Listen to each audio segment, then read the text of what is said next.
नमस्कार दोस्तों, स्वागत है आप सभी का हमारे YouTube चैनल आलोक ज्ञान गंगा में। मित्रों, हम हाजिर हैं पिया मिलन का 5वां भाग लेकर के। अगर आपने इस कहानी के पहले भागों को अभी तक आपने नहीं सुना है तो डिस्क्रिप्शन में मैंने उसका लिंक दे दिया है। कहानी को अगर पूरा समझना चाहते हैं तो इसके पहले के भागों को अवश्य सुनें, जिसका लिंक मैंने डिस्क्रिप्शन में दे दिया है। तो चलिए मित्रों, देर ना करते हुए कहानी का 5वां भाग शुरू करते हैं। सबकी ऑर्डर की हुई डिशेज आ गई थी। रोहित अपनी माँ के पास नहीं बल्कि अपने श्याम मामा के पास बैठा था। वह अपने मामा के साथ ही खा रहा था। श्याम उसे अपने हाथ से खिला रहा था और रोहित भी मामा के हाथ से प्यार से खा रहा था। अनुपमा अपने श्याम जी को रोहित को खाना खिलाते देख रही थी। उसे श्याम का यह रूप भी अच्छा लगा। उसे अच्छा लग रहा था श्याम का रोहित को खिलाना। जब सबका खाना हो गया तब श्याम वहां से किसी बहाने से उठ करके चला गया, लेकिन अनुपमा समझ गई थी कि श्याम जी बिल पे करने जा रहे हैं, इसलिए वह भी खड़ी हो करके उसके पीछे चली गई। श्याम बिलिंग काउंटर तक पहुंच गया था।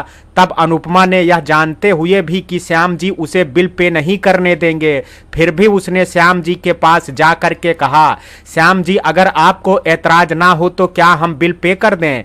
श्याम ने बिना अनुपमा की ओर देखे कहा, नहीं। अनुपमा जानती थी कि श्याम जी उससे नाराज हैं। अगर उसने श्याम जी से कुछ कहा तो कहीं श्याम जी और अधिक नाराज ना हो जाएं। यही सोच करके अनुपमा ने फिर श्याम जी से कुछ नहीं कहा और वह वहां से उदास होकर के चली आई। दीदी अभी खाने की टेबल के पास ही बैठी रोहित को आइसक्रीम खिला रही थी। उन्हें अब तक नहीं पता था कि श्याम खाने की बिल पे करने गया है। जब रोहित की आइसक्रीम खत्म हो गई तो दीदी ने रोहित का मुंह साफ किया। तभी अनुपमा वहां आ करके बैठ गई और उसने रोहित से कहा, आपने आइसक्रीम खा ली रोहित? रोहित ने मासूमियत से मुस्कुरा करके प्यार से कहा, हाँ। अनुपमा ने रूठने वाला मुंह बनाते हुए कहा, लेकिन आपने हमें तो नहीं खिलाई, अकेले अकेले ही आपने पूरी आइसक्रीम खा ली। रोहित ने प्यार से कहा, आप थे ही नहीं यहाँ। अनुपमा ने रूठते हुए कहा, लेकिन आप हमें बुला भी तो सकते थे ना। रोहित सोचने लगा कि वह क्या बोले। तभी वहां श्याम आ गया। तब श्याम ने पूजा दीदी से कहा, चलिए दीदी अब चलते हैं। तब दीदी ने पर्स से पैसे निकाल करके श्याम को देते हुए कहा, श्याम ये लो पैसे, जा करके बिल पे कर दो। श्याम ने पैसे देख करके दीदी से कहा, यह क्या कर रही हो दीदी आप? पैसे आप रख लीजिए, बिल हमने पे कर दिया है। दीदी लेकिन तुम सब हमारे साथ आए हो तो बिल पे करना तो हमारा बनता है। श्याम ने कहा, कोई बात नहीं दीदी, आप पैसे रख लीजिए। दीदी ने आपत्ति जताते हुए कहा, लेकिन दीदी अपनी बात पूरी कर पाती उससे पहले अनुपमा ने दीदी को समझाते हुए कहा, दीदी आप परेशान मत होइए, आप पैसे रख लीजिए, श्याम जी ने आपको अपना समझ करके ही बिल पे किया है। जब अनुपमा दीदी से बोल रही थी तब श्याम उसे देख रहा था, मगर जैसे ही अनुपमा ने नजर उठा करके उसकी ओर देखा तो श्याम दूसरी ओर देखने लगा। अनुपमा को अच्छा लगा था श्याम जी का उसकी ओर देखना। दीदी को अनुपमा की बात ठीक लगी, इसलिए उसने पैसे वापस अपने पर्स में रख लिए और सब रेस्टोरेंट से बाहर आ गए। जब सब गाड़ी के पास पहुंचे तो दीदी ने पिछली सीट पर बैठ करके अनुपमा से कहा, अनुपमा तुम अगर आगे बैठना चाहो तो बैठ जाओ। दीदी ने यह अनुपमा से क्यों कहा था यह कह पाना मुश्किल है। अनुपमा भी समझ नहीं पाई थी कि दीदी ने एकदम से ऐसा क्यों कहा। तब अनुपमा ने मुस्कुरा करके कहा, दीदी हम पीछे ही ठीक हैं, आपके साथ ही बैठ जाते हैं। पूजा दीदी ने फिर कहा, तुम आगे बैठ जाओ अनुपमा, हमें बुरा नहीं लगेगा। इस बार अनुपमा ने एक बार श्याम जी की ओर देखा।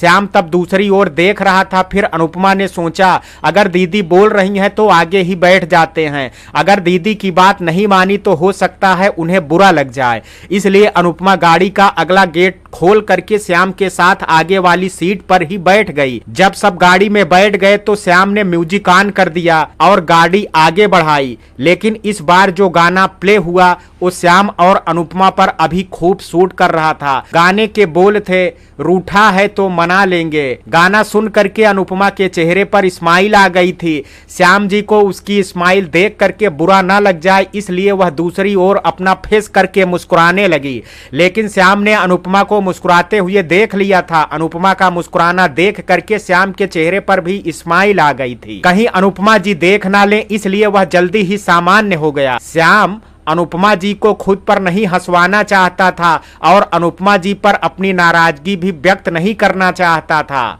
इसलिए उसने एक साइड में गाड़ी धीमी करते हुए गाना बदलने के लिए अपना हाथ अभी बढ़ाया ही था कि अनुपमा समझ गई और उसने दीदी से कहा, दीदी यह गाना अच्छा है ना? दीदी ने कहा हाँ अनुपमा।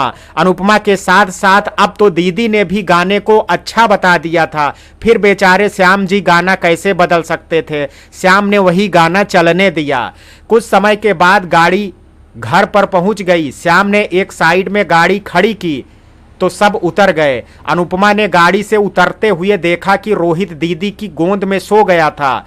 तब अनुपमा ने गाड़ी का गेट खोल करके दीदी से कहा, दीदी रोहित को हमें दे दीजिए, हम ले लेते हैं रोहित को। और अनुपमा ने दीदी से रोहित को ले लिया तो दीदी गाड़ी से उतर आई। दीदी ने गाड़ी से उतर करके अनुपमा से कहा, अनुपमा अब रोहित को हमें दे दो, तुम थक जाओगी। अनुपमा ने कहा हम ले चलते हैं दीदी, आप परेशान मत होइए।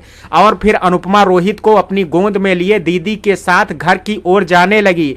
श्याम ने अनुपमा को रोहित को गोद में उठाए ले जाते हुए देख लिया था। पहले तो उसने सोचा ले चलने दो, लेकिन फिर उसे ख्याल आया अनुपमा जी थक जाएंगी, इसलिए उसने अनुपमा के सामने से आ करके अनुपमा से कहा, लाइए हमें दे दीजिए रोहित को। अनुपमा ने कहा हम ले चलेंगे श्याम जी। श्याम ने कहा हम कह रहे हैं ना अनुपमा जी आप थक जाएंगी, इसलिए हम रोहित को ले चलते हैं। अनुपमा को ऐसा लग रहा था जाने कितने समय के बाद वह अपना नाम श्याम के मुख से सुन रही है, लेकिन उसे श्याम के मुख से अपना नाम सुनना अच्छा लगा था और यह जान करके भी अच्छा लगा था कि श्याम जी को उसकी फिक्र है, वह उसकी परवाह करते हैं। इसलिए अनुपमा ने इस बार श्याम का विरोध नहीं किया और उसने श्याम को रोहित को दे दिया।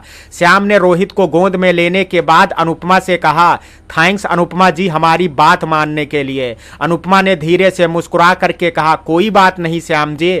और फिर वे घर की ओर आगे बढ़ गए। अनुपमा नीचे देखती हुई घर की ओर आगे बढ़ते हुए सोचती जा रही थी, थैंक्स तो हमें आपसे बोलना चाहिए श्याम जी। थैंक्स श्याम जी, हमसे थोड़ी ही सही मगर आपने हमसे बात तो की।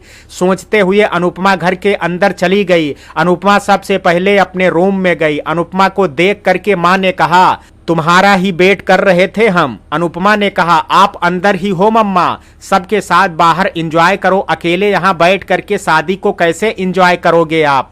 अनीता जी ने कहा, यह बात बाद में करते हैं, पहले ये बताओ श्याम जी की नाराजगी खत्म हुई या नहीं। अनुपमा ने मुस्कुरा करके कहा, हाँ थोड़ी थोड़ी। अनीता जी ने कहा, ये थोड़ी थोड़ी से तुम्हारा क्या मतलब है। तब अनुपमा ने माँ को वह सारे एक्सीडेंट बता दिए जो अनुपमा और श्याम के बीच हुए थे। पूरी बात अनुपमा ने बताने के बाद माँ से कहा, हमने सही कहा था ना मम्मा। अनीता ने अनुपमा पर नाराजगी जताते हुए कहा, अगर तुम कल ही यहाँ आ जाती तो श्याम जी नाराज ही नहीं होते। अगर श्याम जी नाराज हैं तो इसकी वजह तुम ही हो अनुपमा। अनुपमा ने माँ के पास बैठ करके कहा, हम जानते हैं मम्मा, उस समय हम समझ रहे थे कि सामान्य सी बात है, हम नहीं जानते थे कि श्याम जी को इतना बुरा लगेगा। हमसे गलती हो गई मम्मा, लेकिन हमें यकीन है हम जल्द ही श्याम जी को मना लेंगे। अनीता ने अनुपमा को समझाते हुए कहा, तुम जल्द से श्याम जी को मनाओ अनुपमा, शादी के बाद हमें वापस भी जाना है, उससे पहले तुम्हें श्याम जी को मनाना भी है और उनसे दिल्ली आ करके जॉब करने की भी बात करनी है। अनुपमा ने सीरियस होते हुए कहा, मम्मा हम जानते हैं, हम जल्दी ही श्याम जी को मना लेंगे, आप फिक्र मत कीजिए। अनीता जी ने भावुक होते हुए कहा, फिक्र कैसे ना करें बेटा, तुम्हारी फिक्र हर समय हमें रहती है। तुमने किसी को पहली बार इस तरह से पसंद किया है और अपना माना है। हम नहीं चाहते कि तुम्हारे प्यार को किसी की नजर लगे, उससे पहले हम तुम्हारी और श्याम की शादी कर देना चाहते हैं। तुम कहो तो हम आज ही श्याम जी के घर पर तुम्हारी शादी की बात कर लेते हैं, लेकिन तुमने हमसे मना कर रखा है तो तुम ही बताओ हमें कैसे तुम्हारी फिक्र नहीं होगी बेटा। कहते हुए अनीता जी की आंखें भर आई थी। माँ की बात सुन करके अनुपमा भी भावुक हो गई थी। उसने माँ के गले से लग करके उन्हें समझाते हुए कहा, मम्मा आप यही सोच करके उदास हैं ना कि श्याम जी हमारे साथ जाने से मना ना कर दें। आप बिल्कुल भी परेशान मत होइए। श्याम जी भले हमसे नाराज हों, लेकिन हमें इस बात को यकीन है अगर हम उनसे कुछ काम के लिए कहें तो वह हमसे मना नहीं कर सकते हैं। वह हमारे साथ जरूर चलेंगे। और आप यह सोच करके भी बिल्कुल परेशान मत होइए कि हमारे श्याम जी को हमसे कोई छीन सकता है। श्याम जी हमारे हैं मम्मा, उन्हें हमसे कोई नहीं छीन सकता है। लेकिन कहते कहते अनुपमा की आंखों में आंसू भर आए थे। माँ ने महसूस किया कि अनुपमा रो रही है तो उन्होंने उसे अपने सामने करते हुए कहा, अगर तुम्हें अपने श्याम जी पर इतना भरोसा है तो फिर तुम्हारी आंखों में ये आंसू क्यों हैं अनुपमा? अनुपमा ने अपनी आंखों से आंसू पोंछते हुए कहा, शायद हमारे भावुक होने की वजह से आंसू आ गए थे, हम रो थोड़े ना रहे हैं। तभी बाहर से चाची की आवाज आई, अनुपमा क्या हम अंदर आ सकते हैं? अनुपमा ने माँ को सामान्य होने को कहा और खुद भी सामान्य हो गई। और फिर उसने चाची से कहा, आंटी जी आप आ जाइए। चाची ने रूम में आकर के अनीता जी से कहा, आप कैसी हैं अनीता जी? अनीता जी ने कहा, हम ठीक हैं बहन जी। चाची जी ने अनीता जी से कहा, या तो गलत बात है जी, हम आपसे छोटे हैं, हमारा नाम सीमा है, आप हमें हमारा नाम लेकर के बुलाएंगी तो हमें ज्यादा अच्छा लगेगा। अनीता जी ने कहा, आगे से हम ध्यान रखेंगे। सीमा जी, अनीता जी अगर किसी चीज की जरूरत हो तो बता दीजिएगा, किसी बात का संकोच मत कीजिएगा। अनीता जी ने कहा, आप फिक्र मत कीजिए, हम ठीक हैं, आपका हमें इतना स्नेह मिला, उससे अधिक हमें और क्या चाहिए। सीमा चाची ने आभार व्यक्त करते हुए कहा, धन्यवाद अनीता जी। अनीता जी ने आपको धन्यवाद कहने की आवश्यकता नहीं है सीमा जी, बल्कि धन्यवाद तो हमें आपको कहना चाहिए। आपने हमें अपना समझ करके शादी में जो बुलाया है। सीमा जी ने कहा, जब से अनुपमा हमारे घर से होकर के गई है, सच कहें तो पता नहीं इनसे एक अलग सा लगाव हो गया है। हमें ही क्या, सुमन और श्याम भैया को भी अनुपमा के जाने के बाद से हमारे घर में अनुपमा की चर्चा होती रहती थी। कभी हम याद कर लेते तो कभी सुमन और श्याम भैया तो हमें अक्सर बताते रहते थे कि चाची हमारी आज अनुपमा जी से बात हुई। फिर आप बताइए अनुपमा हमारे लिए गैर कहाँ है? और जब अनुपमा गैर नहीं है तो उनकी माँ भी गैर नहीं है, इसलिए आप भी धन्यवाद मत कहिए। सीमा चाची से यह सुन करके अनुपमा को अच्छा लगा कि श्याम जी उसे याद करते थे। अनुपमा के चेहरे पर स्माइल आ गई थी। श्याम को चाची से कुछ काम था। जब उसे पता चला कि चाची अनुपमा जी के रूम में हैं तो वह उन्हें बुलाने आ गया। श्याम ने रूम के बाहर से कहा, चाची आपसे कुछ काम है, क्या आप बाहर आएंगी? अनीता जी ने श्याम की आवाज सुन करके सीमा से पहले बोलते हुए कहा, श्याम जी ऐसे हमसे क्या गलती हो गई है कि आप हमारे रूम में बिना आए ही बाहर से चले जाना चाहते हैं?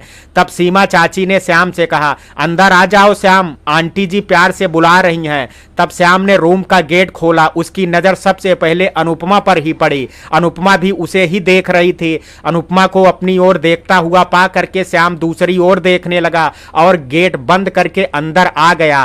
तभी अनीता जी ने श्याम का मन टटोलते हुए उससे पूछा, श्याम जी हमसे क्या कोई गलती हो गई? आप हमारे आने के बाद से हमसे एक बार भी मिलने नहीं आए, क्या नाराज हैं आप हमसे? श्याम ने मुस्कुरा करके कहा, आपसे क्यों नाराज होंगे हम आंटी जी? अनीता जी ने फिर से जानने की कोशिश करते हुए कहा, तो क्या किसी और से नाराज हैं? श्याम ने फिर से मुस्कुराते हुए कहा, हम आपसे नाराज नहीं हैं आंटी जी। श्याम ने कहते हुए एक बार भी अनुपमा की ओर नहीं देखा था, लेकिन अनुपमा की नजर श्याम पर ही थी। वह प्यार से अपने श्याम को देख रही थी। तभी चाची ने श्याम से पूछा, श्याम भैया तुम क्यों बुलाने आए थे? श्याम ने कहा, आपसे मेहंदी लगवाने के लिए पूजा दीदी ने आपको बुलाया है। तब अनीता जी ने बीच में बोलते हुए कहा, अनुपमा बहुत अच्छी मेहंदी लगाती है, इन्हें ले जाओ श्याम जी तुम। श्याम ने अनुपमा की ओर एक बार देखा जरूर, लेकिन कुछ कहने की हिम्मत नहीं जुटा सका। तब सीमा चाची ने अनुपमा से कहा, अनुपमा फिर तो तुम्हें ही हमारे हाथों में भी मेहंदी लगानी पड़ेगी। अनुपमा ने कहा, हम लगा देंगे आंटी जी, अगर आपको कुछ काम हो तो आप वह कर लीजिए, हम पूजा दीदी के हाथों में मेहंदी लगा देंगे। चाची ने श्याम की ओर देखते हुए कहा, श्याम भैया तुम अनुपमा को अपने साथ ले जाओ, हम अनीता जी को अपने साथ लेकर के आते हैं। श्याम ने कहा जी चाची जी। फिर श्याम ने अनुपमा की ओर देखा, अनुपमा उसकी ओर ही देख रही थी। जब श्याम ने अनुपमा को अपनी ओर देखते हुए देखा तो दूसरी ओर देखते हुए उसने अनुपमा से कहा, अनुपमा जी चलिए हमारे साथ। अनुपमा ने अपनी खुशी छुपाते हुए कहा जी श्याम जी। अनुपमा और श्याम दोनों फिर वहां से निकल आए और बिना कुछ एक दूसरे से बोले पूजा दीदी के कमरे की ओर चले जा रहे थे। अनुपमा अपने श्याम जी से बात करना चाहती थी, उनको सॉरी बोलना चाहती थी, लेकिन अभी सब आसपास थे उसके, वह चाह करके भी श्याम से बात नहीं कर पा रही थी। अनुपमा और श्याम दोनों अब वहां पहुंच गए थे जहां पूजा दीदी बैठी हुई थी, लेकिन अनुपमा को अवसर नहीं मिल सका था श्याम से बात करने का। पूजा दीदी ने जब अनुपमा को आते हुए देखा तो मुस्कुरा करके कहा, आओ अनुपमा, तुम्हें भी मेहंदी लगवानी है क्या? अनुपमा ने दीदी के पास बैठ करके कहा, हम तो आपके हाथों में मेहंदी लगाने आए हैं दीदी। पूजा दीदी ने हैरानी से पूछा, तुम्हें मेहंदी लगाना आता है अनुपमा? अनुपमा ने कहा, हाँ दीदी, कॉलेज टाइम में सीखा था हमने। पूजा दीदी ने कहा, फिर जल्दी से लगा दो हमारे हाथों में मेहंदी, हमें इतना तो यकीन है कि तुम बहुत अच्छी मेहंदी लगाती होगी। अनुपमा ने कहा, बस लगा देते हैं दीदी, ये तो आप ही लगवाने के बाद बताइए कि अच्छी लगी या खराब। दीदी ने कहा, खराब तो हो ही नहीं सकती है, अच्छी ही होगी। और फिर अनुपमा दीदी के हाथों में मेहंदी लगाने लगी। पास ही श्याम रोहित के साथ खेल रहा था। अनुपमा का ध्यान मेहंदी से ज्यादा श्याम की ओर था। उसे श्याम का रोहित के साथ बच्चा बनकर के खेलना अच्छा लग रहा था। श्याम बहुत मासूम लग रहा था रोहित के साथ खेलते हुए। बार बार अनुपमा अपना ध्यान मेहंदी लगाने पर लगाती, लेकिन हर बार उसकी नजर उसे उसके श्याम के पास ले जाती। श्याम रोहित के पास खेलते खेलते यह भूल गया था कि अनुपमा पास में ही दीदी के हाथों में मेहंदी लगा रही है और वह उसे देख भी रही है। तभी अचानक श्याम की नजर अनुपमा पर पड़ी, जो कि उसकी ओर देख करके मुस्कुरा रही थी। श्याम उस समय अपने हाथ से अपने दोनों कान पकड़ते हुए रोहित के सामने बैठा था। जैसे ही श्याम ने अनुपमा को अपनी ओर देखते हुए देखा तो वह झेंप गया और तुरंत अपने कानों से हाथ हटा लिया और फिर रोहित को वह अपने साथ वहां से ले जाने लगा। तभी पूजा दीदी ने अनुपमा से कहा, अनुपमा हमें प्यास लग रही है। तभी अनुपमा के दिमाग में एक आइडिया आया। लाने को तो अनुपमा किचन से खुद भी पानी लेकर के आ सकती थी, लेकिन वह कुछ देर अपने श्याम जी को देख सके, इसलिए उसने दीदी से कहा, दीदी श्याम जी हैं वहां, आप उन्हें बुला लीजिए, वह पानी ला देंगे। पूजा दीदी ने मुस्कुरा करके कहा, यही सही रहेगा, हम अभी बुलाते हैं श्याम को। तभी पूजा दीदी ने श्याम को आवाज लगाते हुए कहा, श्याम भैया जरा यहाँ आना। श्याम दीदी की आवाज सुन करके वहां आ गया और दीदी से कहा, दीदी बताइए किस लिए बुलाया आपने? दीदी ने कहा, क्या हमारे लिए पानी ला दोगे? प्यास लग रही है हमें। श्याम ने कहा, जी दीदी अभी लेकर के आते हैं हम। वह अनुपमा से नजरें चुरा रहा था और अनुपमा को श्याम की यह हालत देख करके हंसी आ रही थी। वह अपनी हंसी रोकने की कोशिश कर रही थी। वह नहीं चाहती थी कि श्याम जी उसे हंसता हुआ देख लें और फिर उससे नाराज हो जाएं। लेकिन श्याम ने अनुपमा के चेहरे के भाव पढ़ लिए थे, इसलिए उसने अनुपमा को सुनाते हुए दीदी से कहा, दीदी हंसना तो स्वास्थ्य के लिए अच्छा होता है ना, अगर हंसी आए तो हंसना चाहिए। हाँ, एक बात ध्यान रखना चाहिए कि उस हंसी से कोई हर्ट ना हो। दीदी यह नहीं समझी थी कि श्याम यह क्या कह रहा है, इसलिए उन्होंने कुछ कहा नहीं। तब श्याम ने रोहित को दीदी के पास अपनी गोद से उतारा और वह किचन की ओर पानी लेने चला गया। अनुपमा सोच रही थी, श्याम जी ने कैसे हमारे चेहरे के भाव पढ़ लिए, कहीं वह हमसे और ना नाराज हो जाएं। गलती हमारी ही थी, हमने ही क्यों बुलाया श्याम जी को, हमें उन्हें नहीं बुलाना चाहिए था। हम तो बस कुछ देर उन्हें और देखना चाहते थे, इसलिए हमने उन्हें यहाँ बुलाया। अगर हम जानते श्याम जी को बुरा लगेगा तो हम उन्हें यहाँ नहीं बुलाते। सॉरी श्याम जी। श्याम जब पानी लेकर के आया और उसने दीदी की ओर पानी का ग्लास बढ़ाते हुए कहा, लीजिए दीदी पानी। दीदी ने पानी का ग्लास देख करके श्याम से कहा, श्याम हमारे एक हाथ में मेहंदी पहले से ही लगी है और दूसरे में लग रही है, अब तुम ही पानी पिला दो भैया। श्याम तब बिना कुछ कहे दीदी को पानी पिलाने लगा। जब दीदी ने पानी पी लिया तो श्याम से कहा, थैंक्स श्याम। और फिर अनुपमा की ओर देखते हुए दीदी ने कहा, सॉरी अनुपमा, हम तुमसे पूछना तो भूल ही गए, क्या तुम पानी पियोगी? अनुपमा ने उदासी भरे स्वर में कहा, हम किचन में जा करके पी आते हैं दीदी। श्याम समझ गया कि अनुपमा जी को भी प्यास लगी है। तब उसने अनुपमा को सुनाते हुए कहा दीदी से, दीदी हम लेकर के आते हैं पानी। और फिर वह पानी लेने चला गया। अनुपमा मन में सोच रही थी, श्याम जी आपको हमारी कितनी परवाह है, तो हमसे नाराज क्यों हैं आप?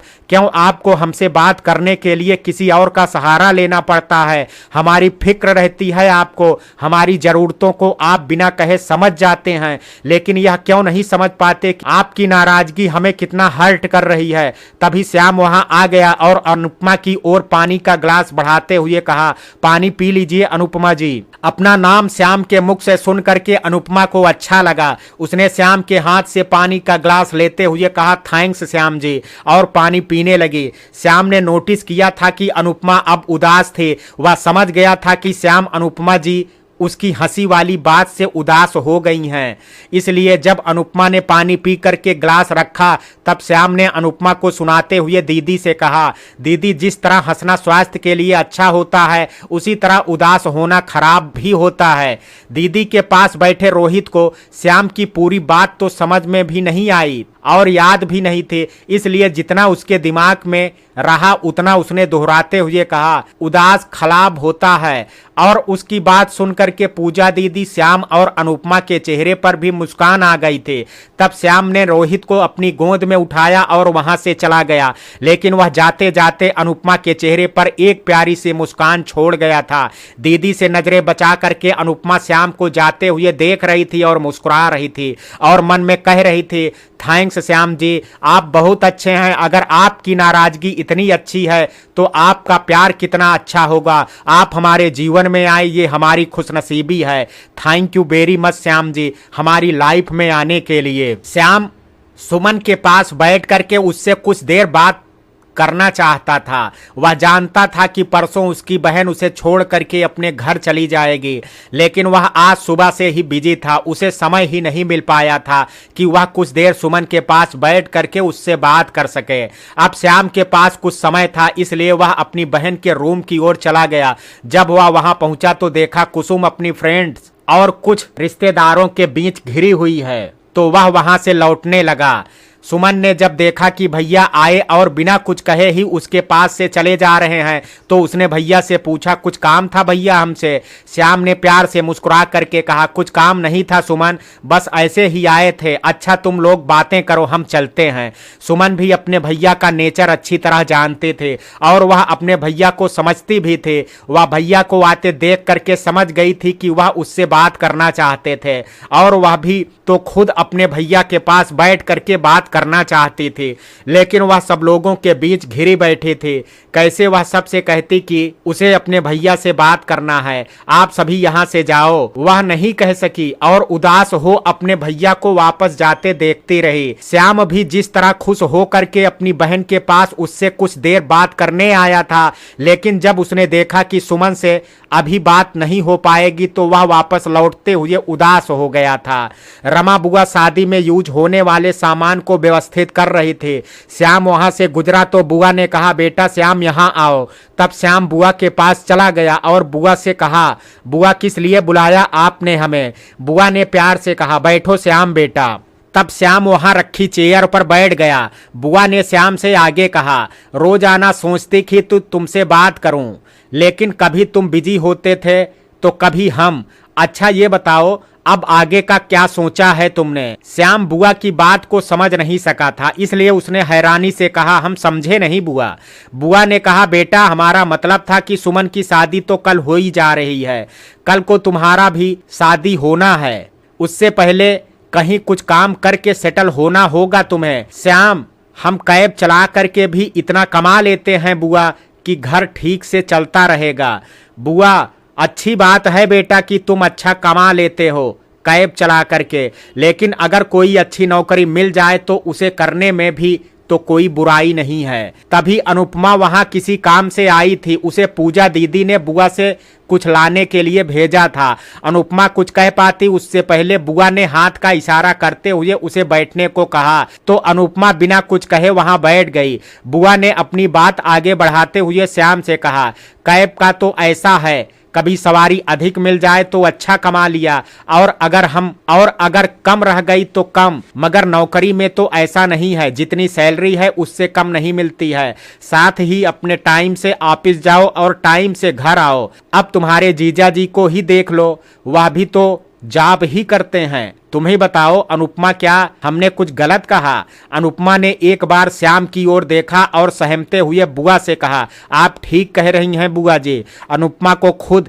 इस बारे में श्याम जी से बात करनी थी, लेकिन अभी वह नाराज थे, इसलिए उसने ज्यादा कुछ नहीं कहा। लेकिन अनुपमा की सहमति सुन करके बुआ ने श्याम से कहा, देखा श्याम, अनुपमा भी हमारी बात से सहमत है। अब तो तुम्हें भी हमारी बात पर विचार करना चाहिए। हम चाहते हैं कि तुम अपनी शादी से पहले कहीं अच्छी जगह अपने जीजा जी की तरह जॉब करो। हम जानते हैं श्याम जी कि तुम बहुत काबिल लड़के हो, तुम बहुत जल्द ही तरक्की करोगे। अनुपमा ने श्याम की ओर देखा और फिर सहमते सहमते धीरे से कहा, आप सही कह रही हैं बुआ जी, श्याम जी बहुत काबिल हैं। हमें यकीन है श्याम जी एक दिन बहुत तरक्की करेंगे। हम भी यही कहेंगे कि श्याम जी को अपनी काबिलियत सही जगह इस्तेमाल करनी चाहिए, ताकि वह कुछ बन सकें और अपना नाम रोशन कर सकें। अनुपमा कह तो रही थी, लेकिन वह डर भी रही थी कि कहीं किसी बात से श्याम जी को उसकी बात बुरी ना लग जाए, इसलिए वह एक एक शब्द को बड़े ध्यान से सोच समझ करके बोल रही थी। श्याम अनुपमा से नाराज जरूर था, लेकिन अनुपमा की बातें उसे अच्छी लगी। उसने अनुपमा से आभार व्यक्त करते हुए कहा, थैंक्स अनुपमा जी, लेकिन हम खुद नहीं जानते कि हम में इतनी काबिलियत है या नहीं, लेकिन आपने जो कहा सुन करके अच्छा लगा हमें, इसलिए एक बार फिर से थैंक्स। अनुपमा ने श्याम की ओर देखते हुए कहा, थैंक्स श्याम जी, हमें भी अच्छा लगा यह जान करके कि आपको हमारी बात पसंद आई। फिर आप जॉब करने के लिए तैयार हैं ना? श्याम ने कहा, सुमन की शादी हो जाए अनुपमा जी, फिर विचार करते हैं इस बारे में। तब बुआ ने श्याम से कहा, तुम जॉब की फिक्र मत करना श्याम, तुम्हारे जीजा जी दिल्ली में अच्छी कंपनी में जॉब करते हैं, वह तुम्हारी जॉब लगवा देंगे और हम भी उनसे बात कर लेंगे तुम्हारे बारे में। अनुपमा ने सोचा कि कहीं श्याम जी उसकी कंपनी के बजाय कहीं और जॉब ना कर लें, इसलिए अनुपमा ने बिना इसकी परवाह किए कि श्याम जी उससे नाराज हैं, उसने श्याम से कहा, श्याम जी हमने भी आपसे कहा था ना कि हम भी आपकी अच्छी कंपनी में जॉब लगवा देंगे, और हमने तो आपकी जॉब पक्की भी कर ली है एक अच्छी कंपनी में। आप जब से चाहें जॉब ज्वाइन कर सकते हैं। बुआ ने बीच में बोलते हुए कहा, यह तो अच्छी बात है श्याम, तुम्हें इस बारे में और अधिक नहीं सोचना चाहिए। ऐसे अवसर बार बार नहीं आते हैं, और अगर तुम अपने जीजा जी की कंपनी में जॉब करना चाहो तो हम उनसे भी बात कर लेंगे। अब तो उनकी बात भी पहले की तरह सख्त पेश नहीं आती हैं। अपने ऑफिस स्टाफ के साथ वह भी अब कुछ दिनों से नम्र हो गई हैं। हमें यह पूजा बता रही थी। अनुपमा को लगा कि बुआ जैसे उसके ही बारे में बात कर रही हैं। वह बुआ से जानना चाहती थी कि उस कंपनी का नाम क्या है। वह उस कंपनी का नाम बुआ से पूछना ही चाह रही थी कि तभी श्याम ने बुआ की बात का जवाब देते हुए कहा, बुआ अभी हमारा ध्यान सुमन की शादी पर है। सुमन की शादी हो जाए तो फिर देखते हैं कि क्या करना है क्या नहीं। बुआ अच्छा ठीक है श्याम, हम समझ सकते हैं बेटा। अब बुआ ने अनुपमा की ओर देखते हुए कहा, तुम भी जॉब ही करती होगी बेटा। बुआ की बात सुन करके अनुपमा के चेहरे पर मुस्कान आ गई थी। अनुपमा ने मुस्कुराते हुए बुआ से कहा, ऐसा ही समझ लीजिए बुआ जी, अनीता मैडम की कंपनी में उनकी जिम्मेदारियों का संभाल रहे हैं हम। अनुपमा नहीं बताना चाहती थी कि कंपनी उसकी खुद की है, नहीं तो वह शादी को आम बन करके एंजॉय नहीं कर पाती, सब उसके साथ अलग ही पेश आते। इसलिए उसने बात को इस तरीके से कहा कि वह सामने वाले को कुछ और ही समझ में आए, और वैसा हुआ भी। बुआ ने यही समझा कि अनुपमा जॉब ही करती है किसी कंपनी में, और अनुपमा ने यह झूठ भी नहीं कहा था, उसने सच ही तो बोला था, क्योंकि अनुपमा अपनी मां की जिम्मेदारियों को ही तो निभा रही थी। तभी वहां अनीता जी, सीमा चाची और पूजा दीदी भी आ गई थी। अनीता ने अनुपमा की बात सुन ली थी, इसलिए उन्होंने अनुपमा से मुस्कुरा करके कहा, अनीता मैडम सैलरी तो टाइम पर दे देती है ना अनुपमा तुम्हें। माँ की बात सुन करके अनुपमा भी मुस्कुरा दी। तभी अनुपमा ने पूजा दीदी को देखा तो उसे याद आ गया कि पूजा दीदी ने उसे कुछ काम से यहाँ भेजा था और वह यहाँ बातों में लग गई। तब उसने पूजा दीदी की ओर देखते हुए मासूम सा चेहरा बनाते हुए कहा, सॉरी दीदी, आपने हमें कुछ काम से भेजा था और हम यहाँ बातों में लग गए। बुआ ने अनुपमा की तरफदारी करते हुए पूजा से कहा, पूजा हमने ही इन्हें बिठा लिया था। तब पूजा दीदी ने मुस्कुरा करके अनुपमा से कहा, कोई बात नहीं अनुपमा, वैसे भी हम आ ही गए हैं यहाँ। अनुपमा के दिमाग में अभी भी वह बात चल रही थी, क्या जीजा जी उसकी कंपनी में ही जॉब करते हैं। वह इस बात को कन्फर्म करना चाहती थी, लेकिन वह किससे और कैसे पूछे यह नहीं समझ में आ रहा था उसे। क्या सच में जीजा जी अनुपमा की कंपनी में जॉब करते हैं। अनुपमा अभी सोच ही रही थी कि किससे पूछे जीजा जी के बारे में कि तभी पूजा दीदी ने कहा, अनुपमा क्या बातें हो रही थी यहाँ हमारी मम्मी के साथ। अनुपमा कुछ कह पाती उससे पहले ही बुआ ने बीच में बोलते हुए पूजा से कहा, श्याम को समझा रहे थे कि अब उसे भी अपने बारे में सीरियस होना चाहिए। पूजा, हम भी यही बात करना चाहते थे श्याम से कि अब इन्हें कुछ सोचना चाहिए अपने भविष्य के बारे में भी। श्याम बेचारा तब से बुआ और अनुपमा से सुन रहा था और अब पूजा दीदी भी आ गई थी। वही बात वह दोहरा रही थी जो श्याम ने अभी बुआ और अनुपमा से सुनी थी। श्याम किसे क्या जवाब दे यही सोच रहा था। सीमा चाची ने तब श्याम को साथ देते हुए कहा, हमें यकीन है श्याम भैया की काबिलियत पर, वह जरूर एक दिन बहुत बड़े आदमी बनेंगे। उन जैसे इतने अच्छे इंसान को समझने वाला कोई तो होगा जो उनकी अच्छाई और सच्चाई को समझेगा, उन पर भरोसा करेगा, उनकी काबिलियत को पहचानेगा। तब अनीता जी ने सीमा चाची से मुस्कुरा करके कहा, आप फिक्र मत कीजिए सीमा जी, अच्छे इंसानों की मदद के लिए नियत किसी ना किसी मददगार को भेज ही देती है और हो सकता है मददगार आसपास ही हो और हम ही उसे पहचान ना पा रहे हों। अनीता जी हकीकत बयां कर रही थी, लेकिन उन्होंने कहा इस तरह से कि अनुपमा को छोड़ करके सब उसे दृष्टांत समझ रहे थे, क्योंकि श्याम की मददगार तो उसके पास ही बैठी थे, उसका हाथ पकड़ करके उसे ऊंचाइयों पर ले जाने के लिए। अब देखना यह है कि श्याम जी अपने मददगार की मदद स्वीकार करेंगे या नहीं। चाची ने अनीता जी की बात के साथ अपनी सहमति प्रकट करते हुए कहा, आप सही कह रही हैं अनीता जी, हम तो यही चाहते हैं अनीता जी कि हमारे श्याम भैया खूब तरक्की करें। अनीता जी ने सीमा चाची को समझाते हुए कहा, आप परेशान मत होइए सीमा जी, आप भी जल्द ही देखेंगी श्याम जी को तरक्की करते हुए। कि तभी वहां एक लड़की ने आ करके चाची से कहा, आप सबको गीत गाने के लिए बुला रहे हैं, जल्दी आ जाइए। चाची ने लड़की से कहा, तुम चलो बेटा, हम सब आते हैं अभी। जब लड़की वहां से चली गई तब चाची ने कहा, चलो हम सब भी चलते हैं। अनीता जी ने सीमा से कहा, सीमा जी हमें गाना तो नहीं आता है, हम बैठे रहेंगे बस वहां जा करके।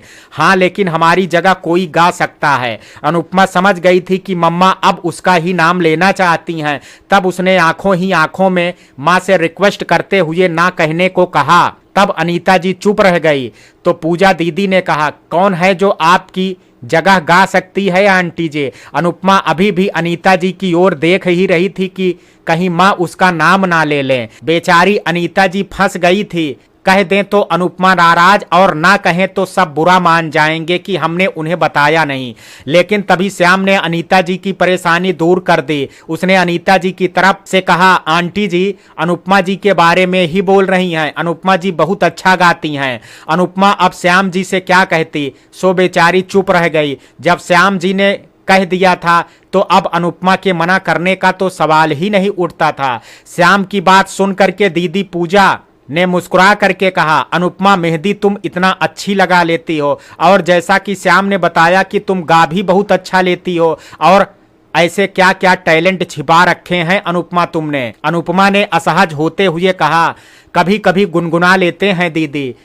पूजा ने कहा, चलो सब चलते हैं, आज अनुपमा का गीत सुनते हैं। ये तो हमें यकीन है अनुपमा की तुम गाती भी बहुत अच्छा होगी। तब चाची ने कहा, चलो फिर चलते हैं। और फिर अनीता जी, पूजा दीदी और बुआ और सीमा चाची सब उस ओर चली गई जहां पर गीत गाए जा रहे थे। श्याम महिलाओं के साथ कैसे जाता, इसलिए वह वहीं बैठा रहा, लेकिन वह अनुपमा का गीत सुनना चाहता था। वह जानता था कि अनुपमा जी बहुत अच्छा गाती हैं, इसलिए वह खुद को रोक नहीं सका और जहां महिलाएं गा रही थी उस ओर चला गया, लेकिन महिलाओं से दूर जा करके बैठ गया जहां कुछ मेहमान पहले से भी बैठे हुए थे। अभी कोई और महिला गीत गा रही थी, लेकिन श्याम को अनुपमा जी के गीत का इंतजार था। जब उस महिला ने गीत गाना बंद किया तो चाची ने कहा, आज हमारे बीच में एक अच्छी गायिका है, वह आज हमें एक गीत सुनाएंगी जिनका नाम है अनुपमा। तब अनुपमा ने कहा, जितना चाची जी ने हमारे बारे में कहा उतना अच्छा तो नहीं गाते हैं, हाँ मगर थोड़ा बहुत गुनगुना लेते हैं। एक गीत जो अभी हमें याद आ गया वही आप सभी को सुनाते हैं। छोड़ चली बाबुल की गली, छोड़ चली बाबुल की गली, घर बाबुल का भी अब तो बेगाना है, सखी तुझे घर पिया के जाना है, सखी तुझे घर पिया के जाना है। छोड़ भैया का साथ, छोड़ मैया का हाथ, बाबुल को भी छोड़ तुझे अब जाना है। नए रिश्तों से तुझको, नए नातों से तुझको अब जुड़ जाना है, सखी तुझे घर पिया के जाना है, सखी तुझे घर पिया के जाना है। जब याद आए तुझको भैया की, देवर में भैया अब तुझे पाना है, याद आए जब मैया की तुझको कभी अपनी सासू जी के गले से लग जाना है। आंख भर आए बाबुल को याद कर कभी अपने ससुर जी से तुझे बाबुल को पाना है, सखी तुझे घर पिया के जाना है, सखी तुझे पिया के घर जाना है। अनुपमा का गीत सुन करके वहां बैठी सभी महिलाओं की आंखें भर आई, लेकिन अनुपमा ने बहुत अच्छा भी गाया था तो सब ने उसकी खूब प्रशंसा भी की। दूर बैठा श्याम भी रो रहा था। इस गीत ने उसके भाई का प्रेम उजागर कर दिया था। एक छोटी लड़की ने जब श्याम को रोता हुआ देखा तो वह चाची के पास गई और उन्हें श्याम के रोने के बारे में बताया। चाची ने जब उस लड़की से सुना तो उसके साथ ही वह वहां से खड़ी हो करके उसके साथ चली आई। चाची के पास ही पूजा दीदी और अनुपमा भी बैठे थे तो वह भी चाची के साथ वहां से खड़ी होकर के उनके साथ चली आई। जब चाची ने उस लड़की के साथ वहां जा करके देखा तो श्याम अब वहां नहीं था। श्याम को वहां ना पा करके अनुपमा ने सीमा चाची से कहा, श्याम जी यहाँ तो नहीं है, कहाँ गए होंगे वह। चाची समझ गई कि श्याम अब कहाँ होगा। उन्होंने अनुपमा से कहा, श्याम भैया बहुत भावनात्मक हैं, श्याम भैया अपनी बहन सुमन से बहुत प्यार करते हैं। हमने देखा है श्याम भैया ने सुमन का ख्याल बहन की तरह नहीं बल्कि बेटी की तरह रखा है। अपनी ज़रूरतों में कमी कर ली होगी लेकिन सुमन की ज़रूरतों का हमेशा ध्यान रखा है उन्होंने। जरूर उन्होंने तुम्हारा यह गीत सुन लिया होगा और वह अब छत पर अकेले बैठे रो रहे होंगे ताकि उनके आंसू कोई देख ना सके। सबका दुख बांटते हैं लेकिन अपना दुख किसी को नहीं बताते ताकि कहीं उनकी वजह से कोई दुखी ना हो जाए।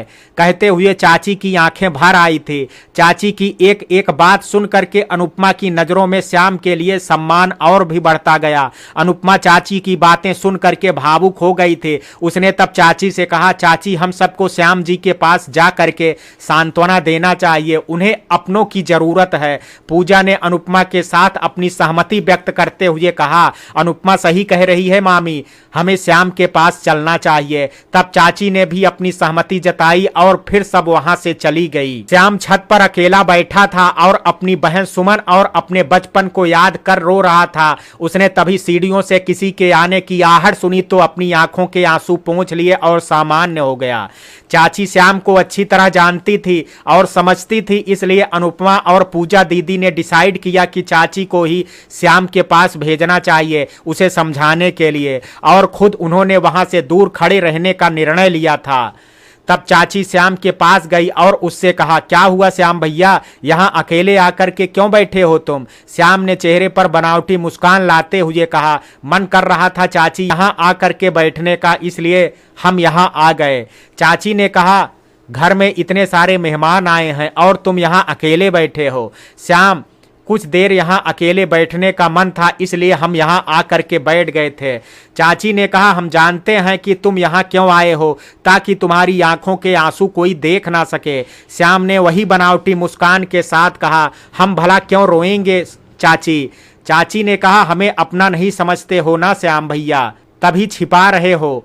अगर हमारी जगह तुम्हारी माँ होती तो क्या तब भी तुम अपना दुख उन्हें नहीं बताते? श्याम ने भावुक होते हुए कहा, ये आप क्या कह रही हैं चाची? आपने तो हमें कभी अपनी माँ की कमी महसूस नहीं होने दी। हमने भी आपको हमेशा अपनी माँ की तरह ही देखा है। अगर हमसे कोई भूल हो गई हो चाची तो हम आपसे माफी मांगते हैं, हमें माफ कर दो। लेकिन कभी ऐसे मत कहना जो आपने कहा अभी। हाँ, हम यहाँ आ करके रो रहे थे, हम भी इंसान ही हैं चाची। जब अनुपमा जी का वह गीत सुना तो हम अपने आंसू नहीं रोक पाए। हम अपनी वजह से किसी को दुखी नहीं करना चाहते थे, इसलिए यहाँ आ गए। लेकिन अगर आपने फिर कभी खुद को गैर कहा तो हम आपसे कभी बात नहीं करेंगे। कहते हुए श्याम की आंखें भर आई थी। चाची ने श्याम की आंखों में आए आंसू पोंछते हुए कहा, हमें माफ कर दो बेटा। हम जानते हैं एक बात को, जिस तरह हमने कभी तुम पर और राहुल में अंतर नहीं समझा, उसी तरह तुमने भी हमें हमेशा अपनी माँ की तरह ही समझा है। श्याम का दिल तो पहले से ही भरा हुआ था। चाची की उस बात ने उसे और भावुक कर दिया, इसलिए वह फिर से रोने लगा था। उसने रोते हुए चाची से कहा, फिर आपने खुद को गैर क्यों कहा चाची? हमने आपको कभी गैर नहीं समझा, अपनी माँ को हमने आप में देखा है। श्याम को रोता देख करके दूर खड़ी अनुपमा और पूजा दीदी की आंखें भी भर आई थी। अनुपमा ने पहली बार श्याम को रोते देखा था। श्याम को रोता देख करके चाची की आंखें भी भर आई थी। उन्होंने श्याम को समझाते हुए कहा, हमें माफ कर दो बेटा, गलती हो गई हमसे। हमने यह इसलिए कहा कि ताकि तुम अपना दुख हमसे बांट लो, अपनी बात अपने मन में रख करके दुखी ना रहो। जिस तरह तुमने एक अच्छे बेटे की तरह हमारी हर बात मानी है और मानते हो, फिर हम तुम्हें कैसे गैर मान सकते हैं बेटा? इसलिए हमारी बात मान करके चुप हो जाओ। और फिर चाची के समझाने पर श्याम चुप हो गया और उसने अपने आंसू पोंछ लिए। तब श्याम ने मासूमियत के साथ चाची से कहा, फिर ऐसा कभी मत कहिएगा चाची। चाची ने मुस्कुरा करके कहा, अच्छा ठीक है। तभी श्याम की नजर अनुपमा और पूजा दीदी पर पड़ी। तब श्याम ने चाची से धीरे से कहा, आपने पहले क्यों नहीं बताया कि अनुपमा जी भी यहाँ हैं? उन्होंने हमें रोते हुए देख लिया चाची, पता नहीं वह क्या सोचेंगी मेरे बारे में। चाची ने श्याम को समझाते हुए कहा, तुम परेशान मत हो श्याम भैया, वह ये समझ गई होंगी कि तुम अपने परिवार से कितना प्रेम करते हो, कितने अच्छे हो तुम, इसलिए वह तुम्हारे बारे में गलत सोच ही नहीं सकती हैं। पूजा दीदी और अनुपमा भी अब श्याम और चाची के पास आ गए थे। दीदी कुछ कहना ही चाह रही थी कि तभी राहुल नीचे से आ गया और उसने माँ से कहा, मम्मी पापा आ गए हैं, उन्हें खाना दे दो। सीमा चाची तुम चलो बेटा, हम भी आ रहे हैं। और फिर राहुल वहां से चला गया। तब चाची ने श्याम से कहा, तुमने खाना खाया श्याम भैया? अनुपमा ने बीच में बोलते हुए कहा, इन्होंने अभी नहीं खाया चाची जी। तब पूजा ने भी तब चाची से कहा, बाकी तो लगभग सभी ने खा लिया है, आप श्याम भैया और मामा जी ही बाकी हैं। चाची ने श्याम पर प्यार से नाराजगी जताते हुए कहा, श्याम भैया आपको समय से खाना खा लेना चाहिए, अभी तक भूखे क्यों हैं आप? श्याम ने धीरे से कहा, हमने सोचा कि जब चाचा जी आ जाएंगे तो उनके साथ ही खा लेंगे। चाची ने श्याम से प्यार से कहा, चलो आओ हमारे साथ, हम खाना लगाते हैं तुम्हारे लिए और चाचा जी के लिए भी। फिर सब नीचे चले गए। लगभग सभी मेहमान अपनी अपनी जगह जा करके लेट गए थे। पूजा दीदी भी छत से आने के बाद अपने रूम में चली गई थी। अनुपमा भी अपने रूम की ओर जाने लगी थी कि तभी कुछ सोच करके वह वहां वापस आ गई थी जहां श्याम और चाचा जी खाना खाने के लिए बैठे थे। तब सीमा चाची ने अनुपमा को देखा तो उससे कहा, कुछ चाहिए था तुम्हें अनुपमा? अनुपमा ने कहा, नहीं चाची जी, हमें कुछ नहीं चाहिए, आप बाद में खाना खाने के लिए अकेली रह जाएंगी तो हमने सोचा कि हम खाना परोस देंगे तो आप भी चाचा जी और श्याम जी के साथ ही खा लेंगी, इसलिए हम आ गए हैं। चाची ने अनुपमा से प्यार से कहा, पर बेटा तुम क्यों परेशान होती हो, हम खा लेंगे। अनुपमा ने कहा, आपने आज हमें पहली बार बेटा कहा है चाची जी, हमें सुन करके बहुत अच्छा लगा। आपने हमें अपना समझ करके बेटा कहा तो फिर हमें भी अपनेपन का फर्ज निभाने दीजिए ना चाची जी। तब चाचा जी ने बीच में बोलते हुए कहा, अनुपमा इतने प्यार से कह रही है तो तुम भी खा लो हमारे साथ। तब चाची ने भी अनुपमा से मुस्कुरा करके कहा, अच्छा ठीक है, एक बार सबके लिए खाना हम लगा देते हैं, बीच में जरूरत होगी तो तुम परोस देना खाना। अनुपमा ने कहा, जी चाची जी, मेहमान ज्यादा थे घर में अभी तो डाइनिंग टेबल उठा करके एक तरफ रख दी थी ताकि जगह ज्यादा हो जाए, और इसलिए सब अभी जमीन पर बैठ करके ही खाना खा रहे थे। सीमा ने 3 थालियों में खाना लगा करके एक एक थाली श्याम और चाचा जी को दे दी और एक थाली अपने लिए रख ली। श्याम अभी यहीं था तो राहुल भी अभी वहीं बैठा था। जब श्याम खाना खाने लगा तो राहुल भी वहां हाथ धो करके आ गया और श्याम के साथ खाना खाने के लिए बैठते हुए कहा, भैया हम भी खा लें आपके साथ। तब श्याम ने हाँ में सिर हिला दिया तो राहुल श्याम के साथ खाना खाने लगा। अनुपमा यह देख करके मुस्कुरा रही थी। अनुपमा को मुस्कुराते हुए देख करके चाची ने अनुपमा से कहा, या तो हमारे राहुल और श्याम का रोजाना का काम है। वैसे राहुल को भले भूख ना हो लेकिन श्याम को खाते देख करके भूख लग जाती है। अनुपमा ने तब मुस्कुरा करके राहुल से कहा, अपने श्याम भैया से बहुत प्रेम करते हैं ना राहुल। राहुल ने कुछ कहा नहीं, बस मुस्कुरा दिया। लेकिन चाची ने उसकी तरफ से बोलते हुए कहा, मम्मी पापा से ज्यादा श्याम भैया की फिक्र रहती है राहुल को। उस दिन जब तुम्हारे यहाँ रात को रुक गए थे श्याम, तब जाने कितनी ही बार हमसे पूछा राहुल ने कि मम्मी भैया क्यों नहीं आए, आज कहाँ गए हैं, कब आएंगे। अगर कल को श्याम कहीं काम की वजह से दूसरे शहर में रहने लगे तो हमें नहीं लगता कि ये श्याम भैया के बिना रह पाएगा। तब राहुल ने कहा, जहां भैया जॉब करेंगे फिर हम भी वहीं पढ़ने चले जाएंगे, लेकिन अपने भैया के साथ ही रहेंगे। तब चाची ने मुस्कुरा करके कहा, देखा अनुपमा तुमने, हम क्या कह रहे थे तुमसे अभी। अनुपमा ने चाची से कहा, अच्छी ही बात है चाची जी, भैया जब श्याम जी के तरह अच्छे हैं तो हर भाई उनके साथ रहना ही चाहेगा। अनुपमा ने जब देखा कि श्याम जी की थाली में सब्जी और रोटी कम है तो अनुपमा ने सब्जी थोड़ी सी ज्यादा ही रख दी श्याम जी की थाली में, और जितनी रोटी श्याम जी ने रखने को कहा था उससे एक रोटी भी ज्यादा रख दी थी।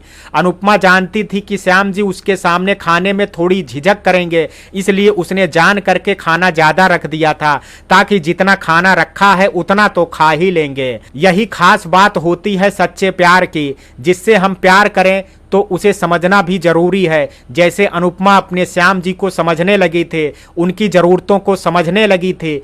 जब सबका खाना हो गया तो अनुपमा अपने रूम की ओर चली गई। रूम का गेट अंदर से बंद था। अनुपमा ने गेट नॉक किया तो उसकी मां ने नींद से जागते हुए गेट खोला। अनुपमा ने रूम में अंदर आकर के दरवाजा बंद किया। तब मां ने वापस लेटते हुए नींद में ही कहा, कहाँ थी अनुपमा इतनी देर से।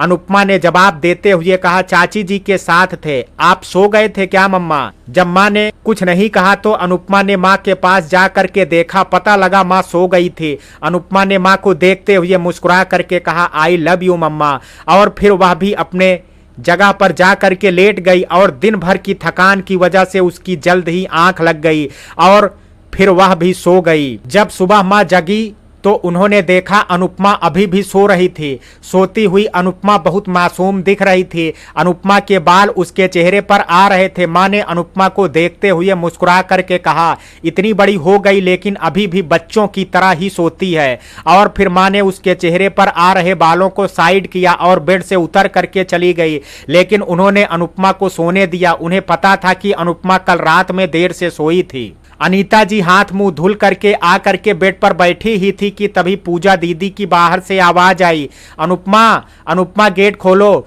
तब अनीता जी बेड से उतर करके गेट खोलने के लिए उठी तो अनुपमा की भी आंख खुल गई। जब पूजा दीदी रूम में आई उन्होंने अनुपमा को अभी लेटा हुआ ही देखा तो कहा, गुड मॉर्निंग अनुपमा, अभी तक सो रही थी तुम, सुबह कब की हो चुकी है। अनुपमा ने सुस्ताते हुए कहा, वेरी गुड मॉर्निंग दीदी, रात को देर से सोए थे इसलिए आंख ही नहीं खुली। पूजा दीदी ने कहा, तुम्हें पता है हमारे रोहित के पापा दिल्ली से सुबह सुबह ही आ गए थे, इसलिए हम तो जल्दी ही जाग गए थे। अनुपमा ने चौंकते हुए कहा, आ गए जीजा जी। पूजा, हाँ आ गए, उन्हें तो कल ही आना था लेकिन कल कुछ ऑफिस का काम पेंडिंग था इसलिए आज आप आए हैं। लेकिन ये बताओ तुमने ऐसे चौंकते हुए क्यों कहा। अनुपमा ने बात पलटते हुए कहा, दीदी हमें चाय पीनी है, हम ब्रश करके अभी आते हैं। फिर बात करते हैं। पूजा दीदी अच्छा ठीक है, और अनुपमा वहां से चली गई। दीदी ने एक चाय का कप अनीता जी को देते हुए कहा, आंटी जी अनुपमा बहुत अच्छी है, आपने अच्छे संस्कार दिए हैं अनुपमा को। अनीता जी ने चाय का कप हाथ में पकड़ते हुए कहा, हम झूठ क्यों कहें, हमें तो अनुपमा को देने के लिए उतना समय भी नहीं मिला, यह सब उसने अपने से ही पाया है। हमें इस बात पर गर्व होता है कि हम अनुपमा की मां हैं। पूजा ने अपनी सहमति प्रकट करते हुए कहा, आप सही कह रही हैं आंटी जी, अगर बच्चे अच्छे होते हैं तो हर माँ बाप को ही उन पर गर्व होता है। लेकिन एक बात हमें समझ में नहीं आई। अनीता जी, वह क्या? पूजा दीदी, आपने कहा ना अभी कि आपको उतना समय नहीं मिल सका अनुपमा को देने के लिए, आप कहीं जॉब वगैरह करती थी क्या आंटी जी? अनीता जी, अनुपमा के पापा नहीं हैं, घर चलाने के लिए हमें भी घर से बाहर काम करना पड़ा। अनीता जी ने भी बहुत सफाई से बात कही थी, बात भी सच कह दी थी, और जो पूजा दीदी को समझाना चाहती थी वह भी समझा दिया था। तब पूजा दीदी ने कहा, ओ सॉरी आंटी जी। अनीता जी ने कहा, कोई बात नहीं। तभी अनुपमा टॉवल से अपना मुंह पोंछती हुई आ गई और उसने दीदी से कहा, एक चाय हमें भी दे दीजिए दीदी। तब पूजा दीदी ने एक चाय का कप उठा करके अनुपमा को दे दिया। अनुपमा ने चाय का घूंट भरते हुए पूजा दीदी से कहा, दीदी बुआ बता रही थी कि जीजा जी दिल्ली में जॉब करते हैं। पूजा दीदी ने कहा, हाँ दिल्ली में ही जॉब करते हैं। अनुपमा ने कहा, किस कंपनी में जॉब करते हैं? पूजा दीदी ने कुछ सोचते हुए कहा, अभी याद नहीं आ रहा है, सोच करके बताते हैं, लेकिन इतना पता है कि उनकी कंपनी की बॉस मैडम हैं। यह बात सुनते ही अनुपमा ने अपनी माँ की ओर देखा और दीदी से पूछा, अच्छा दीदी ये बताइए कि जीजा जी का नाम क्या है? पूजा दीदी ने कहा, पुनीत नाम है उनका। अब अनुपमा को अब कुछ यकीन होने लगा था कि पुनीत उसकी कंपनी में ही जॉब करता है, क्योंकि उनकी ऑफिस में भी एक ऑफिस स्टाफ का नाम पुनीत था जिसे अनुपमा अच्छी तरह जानती थी। अनुपमा कुछ सोच में डूबी हुई थी। तभी पूजा दीदी ने अनुपमा से कहा, तुम्हें पता है अनुपमा, इनकी मैडम बहुत स्ट्रिक्ट हैं, लेकिन हमारे पुनीत जी भी डिसिप्लिन पर्सन है। ऑफिस का काम पेंडिंग ना हो इसलिए आज सुबह आए हैं, नहीं तो कल ही आने वाले थे। अनुपमा ने कहा, अगर जीजा जी काम समय पर खत्म करके दे देते हैं तो छुट्टी के लिए मैडम ने कहा मना किया था। आपको पता है मैडम ने भी शादी में जाने के लिए अपना काम समय पर खत्म कर दिया था। अनुपमा ने भावनाओं में बह करके अपने बारे में बोल दिया था। अनीता जी ने भी उसे इशारा करके चुप रहने को कहा था, लेकिन अनुपमा ने उनकी ओर ध्यान ही नहीं दिया था। और पूजा दीदी ने अनुपमा की बात को नोटिस कर लिया था, इसलिए पूजा दीदी ने अनुपमा से कहा, अनुपमा तुम्हें कैसे पता कि पुनीत जी की मैडम अपना काम भी पूरा करके आई थी?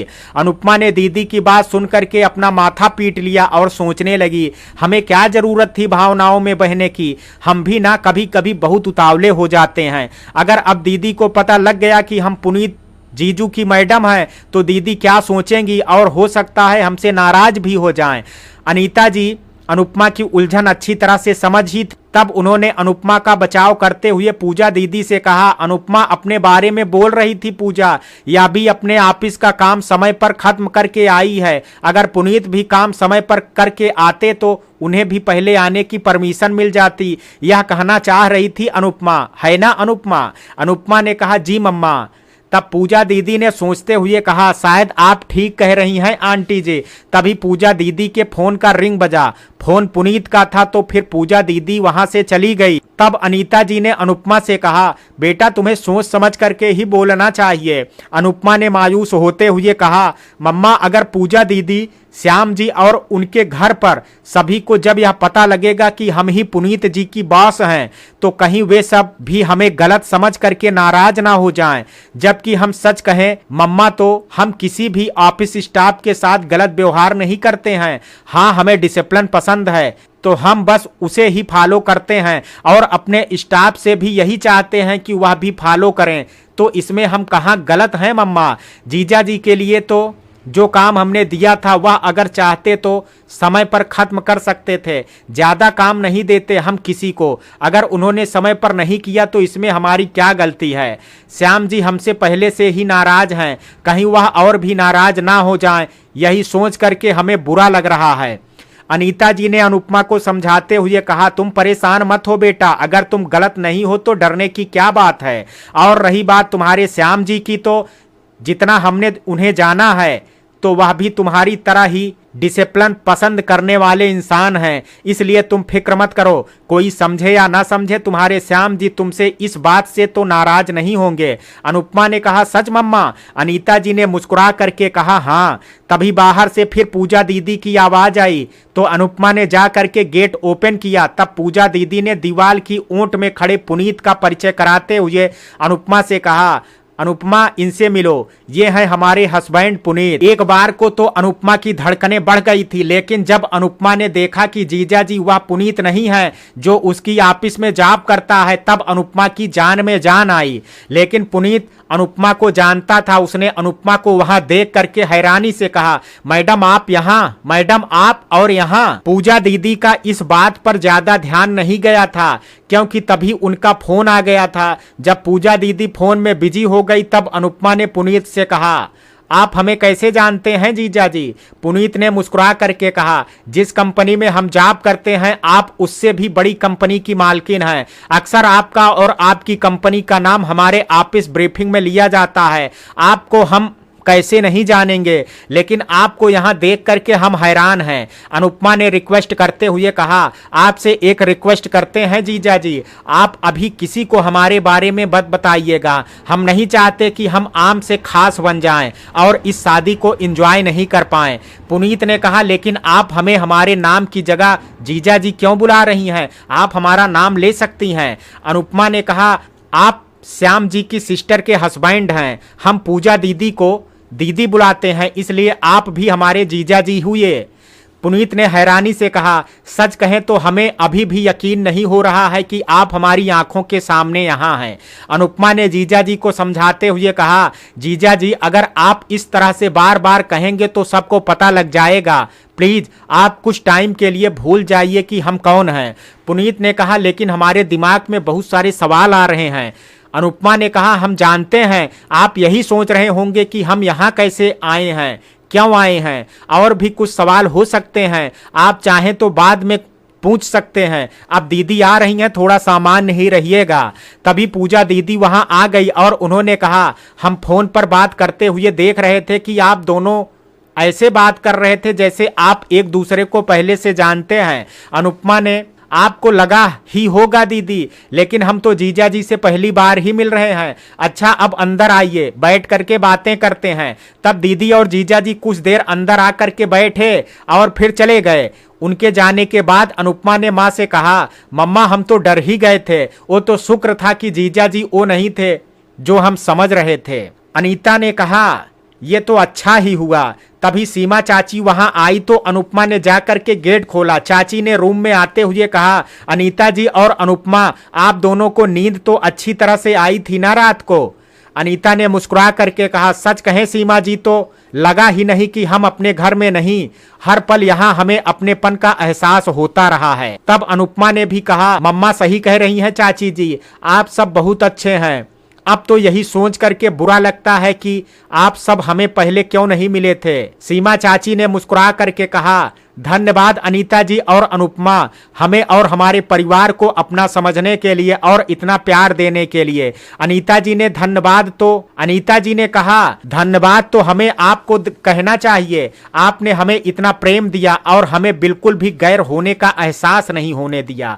सीमा चाची ने अनीता जी से नाराजगी जताते हुए कहा, अभी कहा तो कहा अनीता जी, आगे से कभी ऐसा मत कहिएगा। आप और अनुपमा भी हमारे अपने हैं। आपको पता है कल रात जब सब जा करके लेट गए थे, कहीं हम खाना खाने के लिए अकेले ना रह जाएं, इसलिए अनुपमा ने हमें खाना परोसा और जब तक हमने खाना नहीं खाया हमारे पास ही बैठी रही। बहुत प्यारी बच्ची है अनुपमा।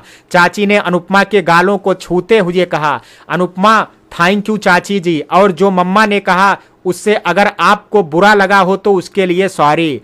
वैसे आप भी बहुत अच्छी हैं चाची जी। पता है हम आपको चाची जी क्यों कहते हैं? क्योंकि चाची जी कहने में जो अपनापन है वह आंटी जी कहने में नहीं है। जितना भी समय हम आपके साथ होते हैं हमें अच्छा लगता है। सीमा चाची ने मुस्कुरा करके अनुपमा से कहा, थैंक यू बेटा। अच्छा अब तैयार हो करके बाहर आ जाओ, नाश्ता तैयार है, फिर हमें वहां निकलना है जहां से शादी है। और फिर अनीता जी की ओर देख करके कहा, अनीता जी आप भी। अनीता जी हम माँ बेटी दोनों तैयार होकर के आते हैं। और फिर चाची वहां से चली गई। कुछ देर बाद अनीता जी और अनुपमा वहां चली गई जहां सब के लिए ब्रेकफास्ट रखा गया था। अनुपमा ने इधर उधर नजर घुमा करके देखा, वहां सब दिख रहे थे लेकिन श्याम नहीं था। तब अनुपमा उदास हो गई और ब्रेकफास्ट करने लगी।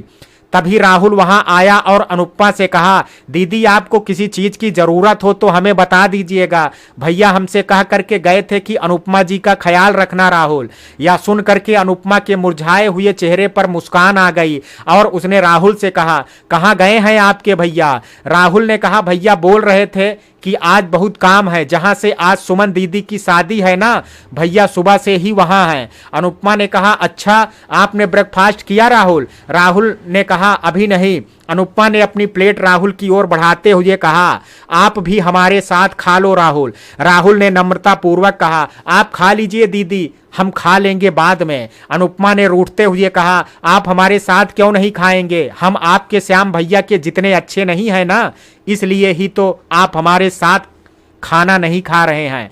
राहुल आप भी हमारे श्याम भैया की तरह ही बहुत अच्छी हैं। जैसे श्याम भैया प्यार से बात करते हैं वैसे ही आप भी बात करती हैं। अनुपमा ने हल्की सी मुस्कान के साथ कहा, थैंक्स राहुल। और फिर उदासी भरा मुंह बनाते हुए अनुपमा ने राहुल से कहा, लेकिन फिर भी तो आप हमारे साथ नहीं खा रहे हैं ना? राहुल ने कहा, आप उदास मत होइए दीदी, हम खा लेते हैं आपके साथ। और फिर राहुल भी अनुपमा के साथ खाने लगा। अनुपमा ने मुस्कुरा करके राहुल से कहा, आपको पता है राहुल, आप भी अपने श्याम भैया की तरह बहुत अच्छे हो। राहुल ने कहा, नहीं दीदी, हम श्याम भैया जितने अच्छे नहीं हैं, वाह बहुत अच्छे हैं। हाँ लेकिन उनके जैसे बनने की कोशिश अवश्य कर रहे हैं। अनुपमा ने मुस्कुरा करके कहा, आप अपने श्याम भैया से बहुत प्यार करते हो ना राहुल? राहुल हाँ दीदी बहुत। अनुपमा ने कहा, आप किस क्लास में पढ़ते हो राहुल? राहुल ने कहा, इस बार 12th में एग्जाम दिए हैं हमने। अनुपमा ने मुस्कुरा करके कहा, यानी कि अब कॉलेज में आने वाले हो। आप श्याम जी के भाई हो, इसलिए यह तो तय है कि आप 12वीं में टॉप करने वाले हो। फिर कॉलेज की पढ़ाई के लिए क्या सोचा है? राहुल ने कहा, सोचना क्या है दीदी, 12वीं के बाद मेडिकल कॉलेज में सिलेक्शन कराना है। अनुपमा ने मुस्कुरा करके कहा, आप डॉक्टर बनना चाहते हैं, इस बार भी पीएमटी का एग्जाम दे रहे हो ना? अगर तुम्हारे बेसिक पहले से अच्छे होंगे तो इस बार ही मेडिकल आपका कॉलेज में सिलेक्शन हो सकता है। राहुल ने कहा, दीदी ज्यादा तो नहीं बोलना चाहिए, लेकिन हमें यकीन है कि हमारा सिलेक्शन इस बार ही हो जाएगा। अनुपमा ने राहुल का हौसला देते हुए कहा, जब आपको यकीन है तो जरूर हो जाएगा, हमें यकीन है कि जरूर एक दिन आप काबिल डॉक्टर बनेंगे। राहुल ने कहा, थैंक यू दीदी। अनुपमा ने कहा, अच्छा ठीक है, अब आपके भैया दिल्ली में जॉब करने आएंगे तो आप भी उनके साथ ही आना और वहीं के मेडिकल कॉलेज में पढ़ाई करना। राहुल ने मुस्कुरा करके कहा, सच दीदी, क्या भैया अब जॉब करेंगे? अनुपमा ने मुस्कुरा करके कहा, हाँ राहुल, अब आपके भैया जॉब करेंगे। वैसे आप क्या चाहते हो, आपके भैया जॉब करें या नहीं? राहुल ने गंभीर होते हुए कहा, हम भी चाहते हैं कि हमारे भैया को किसी अच्छी कंपनी में जॉब मिल जाए और वह खूब तरक्की करें। अनुपमा ने कहा, अगर ऐसा हो जाए तो? राहुल ने कहा, सबसे ज्यादा खुशी हमें होगी दीदी। अनुपमा ने कहा, आपके भैया की जॉब तो पक्की है, लेकिन उनको और अपने मम्मी पापा को मनाने में अगर जरूरत पड़ी तो आपको हमारी मदद करनी पड़ेगी। राहुल ने कहा, हमारे मम्मी पापा को श्याम भैया के जॉब करने से कोई आपत्ति नहीं होगी। अनुपमा ने कहा, वह तो हम भी जानते हैं, लेकिन उन्हें श्याम जी के साथ दिल्ली जाने में आपत्ति हो सकती है, इसलिए आपको भी अपने मम्मी पापा को मनाने में हमारी मदद करनी होगी। आप भी चाहते हो ना कि जब आप और आपके श्याम भैया दिल्ली जाएं तो आपके मम्मी पापा भी आपके साथ हों। राहुल ने कहा, हमें श्याम भैया के साथ मम्मी पापा की उतनी याद नहीं आएगी, लेकिन श्याम भैया को बहुत याद आएगी उनकी, इसलिए अगर मम्मी पापा भी साथ चलेंगे तो अच्छा रहेगा। अनुपमा ने कहा, आप परेशान मत हो राहुल, हम आपके श्याम भैया के साथ आपके मम्मी पापा को भी ले चलेंगे। राहुल ने कहा, जी दीदी। तभी राहुल को किसी ने पुकारा तो वह वहां से उठ करके चला गया। राहुल की आंखों में अब अनुपमा ने नए सपने जगा दिए थे और राहुल भी अब उन सपनों में खुश था, क्योंकि वो सपने उसके उस आदर्श भाई की कामयाबी के थे जिन्हें राहुल अपना आदर्श मानता था। राहुल के वहां से जाने के बाद अनुपमा बैठी कुछ सोच रही थी कि तभी पुनीत जीजू वहां आ गए और अनुपमा के पास बैठते हुए उन्होंने कहा, हम बैठ सकते हैं ना यहाँ? अनुपमा ने मुस्कुरा करके कहा, जी जीजू। पुनीत ने कहा, अच्छा आप बताइए कि आप यहाँ कैसे आई हैं और श्याम जी को आप कैसे जानती हैं? अनुपमा ने मुस्कुरा करके कहा, आप जान करके ही मानेंगे, कोई बात नहीं है जीजू, हम आपको जरूर बताएंगे जो आप जानना चाहते हैं। बात यह है कि हम आगरा घूमने के लिए आए थे। कुछ दिन पहले हमने एयरपोर्ट से होटल के लिए एक कैब बुक की और वो कैब किसी और की नहीं थी बल्कि श्याम जी की थी। उनकी कैब में बैठने के बाद हमें अच्छा लगा। अच्छे लगने की वजह से श्याम जी को अच्छा नेचर और अपना पैसेंजर के लिए उनकी केयरिंग, हमने पहले तो उनकी कैब एयरपोर्ट से होटल तक की ही बुक की थी, लेकिन उनके अच्छे नेचर की वजह से हमने उनकी कैब 2 दिन के लिए बुक कर ली थी। जीजा जी अनुपमा की बात काफी ध्यान से सुन रहे थे। उन्होंने तब अनुपमा से कहा, फिर क्या हुआ उसके बाद? अनुपमा ने कहा, उसी दिन हम ताजमहल देखने गए थे और फिर हमें वहां श्याम जी की सिस्टर सुमन मिल गई। श्याम जी का नेचर तो आप भी अच्छी तरह से जानते ही होंगे ना जीजू कि वह कितने डिसिप्लिन पर्सन है। जीजा जी ने अपनी सहमति प्रकट करते हुए कहा, यह आप सही कह रही हैं। अच्छा फिर क्या हुआ? अनुपमा ने कहा, श्याम जी ने सुमन से कहा कि तुम ऑटो से घर चली जाओ, तो हमने श्याम जी से कहा कि सुमन हमारे साथ ही चलेगी, नहीं तो हम भी नहीं जाएंगे। बेचारे श्याम जी फिर हमारी बात मान गए। जब श्याम जी ने अपने घर के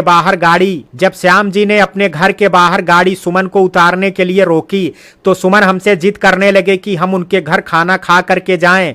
पहले तो हमने मना किया, लेकिन जब सुमन ने ज्यादा जिद की तो हम मान गए और सुमन के साथ चले गए। जीजा जी ने उत्सुकता से पूछा, फिर क्या हुआ? अनुपमा ने मुस्कुरा करके कहा, फिर हमने श्याम जी के घर उस रात खाना खाया। जब सुमन किसी काम से बाहर आई तो खाना खाने के बाद हम लेट गए और पता नहीं कब हमारी आंख लग गई और हम सो गए। जब आंख खुली तो सुबह हो गई थी। सुबह हम श्याम जी की पूरी फैमिली से मिले। सबसे मिल करके हमें बहुत अच्छा लगा। एक रात रुकने से ही हमारा श्याम की फैमिली से अच्छा रिलेशन बन गया था और कुछ ऐसा ही रिश्ता श्याम जी की फैमिली का हमसे। इसलिए हमारे यहाँ से आने से पहले चाची जी ने हमें सुमन की शादी में आने को कहा था और आज हम आपके सामने हैं। जीजा जी, हमें श्याम को देख करके हमेशा से ही ऐसा लगता था कि इस लड़के में कुछ तो खास है और आपकी बातें सुन करके एहसास हो गया कि हमारी सोच श्याम के लिए गलत नहीं थी। अनुपमा ने मुस्कुरा करके कहा, आप सही कह रहे हैं जीजू,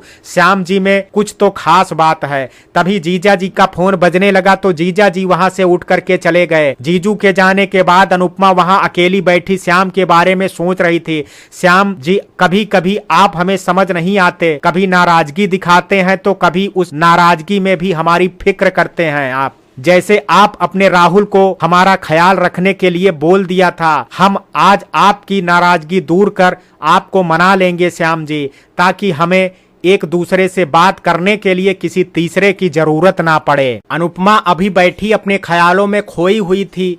पूजा दीदी ने वहां से गुजरते हुए जब अनुपमा को खोए हुए देखा तो उससे पूछा, कहाँ खोई हो अनुपमा मैडम? दीदी की आवाज सुन करके अनुपमा अपने ख्यालों से बाहर आई, लेकिन अनुपमा को दीदी के मुंह से मैडम सुन करके हैरानी हुई। इसलिए उसने दीदी से कहा, आपने हमें मैडम क्यों कहा दीदी? दीदी ने मुस्कुरा करके कहा, तो इसमें परेशान होने की क्या बात है, बस मुंह पर आ गया इसलिए बोल दिया। क्या तुम्हें अच्छा नहीं लगा? अनुपमा पहले तो डर गई थी कि कहीं जीजू ने दीदी को सब सच तो नहीं बता दिया, लेकिन जब दीदी से उसे सच पता लगा तब उसे सुकून मिला और फिर उसने दीदी से मुस्कुरा करके कहा, हमें बुरा क्यों लगेगा भला? आप चाहें अनुपमा कहिए या मैडम, वैसे भी हम आपको दीदी बोलते जरूर हैं, लेकिन आप हमारे फ्रेंड जैसी बन गई हो दीदी। पूजा दीदी ने मुस्कुरा करके कहा, अच्छा ये बात है, वैसे इतनी अच्छी फ्रेंड पा करके तो हमें भी खुशी है। अनुपमा ने मुस्कुरा करके कहा, और हमें भी। और फिर दीदी और अनुपमा दोनों ही एक साथ मुस्कुराने लगी। दीदी ने फिर सामान्य होते हुए अनुपमा से कहा, अच्छा अनुपमा तुम भी तो दिल्ली में ही रहती हो ना? अनुपमा ने हैरानी से कहा, हाँ दिल्ली, पर क्या हुआ? आपने एकदम से यह क्यों पूछा? दीदी अरे इसमें इतना हैरान होने की क्या बात है? हमने इसलिए पूछा क्योंकि सुमन की शादी तो आज हो जाएगी और शायद कल या परसों हम चले जाएंगे, लेकिन जाने के बाद भी तो हम अपनी इस फ्रेंड से मिलना चाहेंगे। और क्या तुम हमसे नहीं मिलना चाहोगी अनुपमा? अनुपमा ने कहा, आप यह क्यों कह रही हो दीदी? आपसे क्यों नहीं मिलना चाहेंगे हम? आपको पता है, भले हमें आपके साथ कुछ समय ही बिता हो, लेकिन हमें आपसे बहुत कुछ सीखने को मिला है। हम आगे भी आपसे बहुत कुछ सीखना चाहते हैं, इसलिए हम आपसे जरूर मिलना चाहेंगे। पूजा दीदी ने मुस्कुरा करके कहा, किसी की तारीफ अच्छी तरह कैसे की जाती है? यह अगर किसी को सीखना हो तो वो तुमसे सीखे। वैसे हम इतनी तारीफ के काबिल तो नहीं हैं, फिर भी तारीफ करने के लिए धन्यवाद। अनुपमा ने कहा, दीदी यह क्या बात हुई? वैसे जो लोग अच्छे होते हैं वह यही कहते हैं जो आपने कहा, और रही बात आपके काबिल होने की, तो वह हम अच्छी तरह जानते हैं कि आप कितने काबिल हो। दीदी ने कहा, अब तुम हमारी ज्यादा तारीफ मत करो, कहीं तुम्हारे अंदर अहंकार उत्पन्न हो गया तो। हमारे श्याम भैया कहते हैं कि अपनी ज्यादा तारीफ कराने से अहंकार उत्पन्न हो सकता है। दीदी से श्याम का नाम सुन करके अनुपमा को भी श्याम की कही यह बात याद आ गई, जब उसने भी श्याम की तारीफ की थी और श्याम ने उससे कहा था, अनुपमा जी ज्यादा तारीफ करने से सामने वाले में अहंकार उत्पन्न हो सकता है। और यह याद करके अनुपमा मुस्कुराने लगी। अनुपमा को मुस्कुराते देख करके दीदी ने कहा, सोच करके मुस्कुराया जा रहा है अनुपमा जी? अनुपमा ने मुस्कुराते हुए कहा, बस कुछ याद आ गया था हमें दीदी, बस वही सोच करके मुस्कुरा रहे थे। दीदी ने कहा, अच्छा ठीक है, लेकिन अब तुम हमें यह बताओ कि अगर हम तुम्हें कभी अपने घर पर इनवाइट करेंगे तो तुम आओगी ना? अनुपमा ने मुस्कुरा करके कहा, यह भी कोई पूछने की बात है? दीदी आप एक बार अपना घर तो बता दीजिए कि कहाँ है, फिर देखिए हम बिना इनविटेशन के आ जाएंगे आपसे मिलने के लिए। दीदी ने कहा, घर बताने के बाद भी अगर तुम नहीं आई तो? अनुपमा ने कहा, फिर जो सजा आप हमें देना चाहें दे दीजिएगा। दीदी सोच लो अनुपमा, हमारी सजा सख्त भी हो सकती है। अनुपमा हम वो नहीं है जो अपनी बात से मुकर जाएं।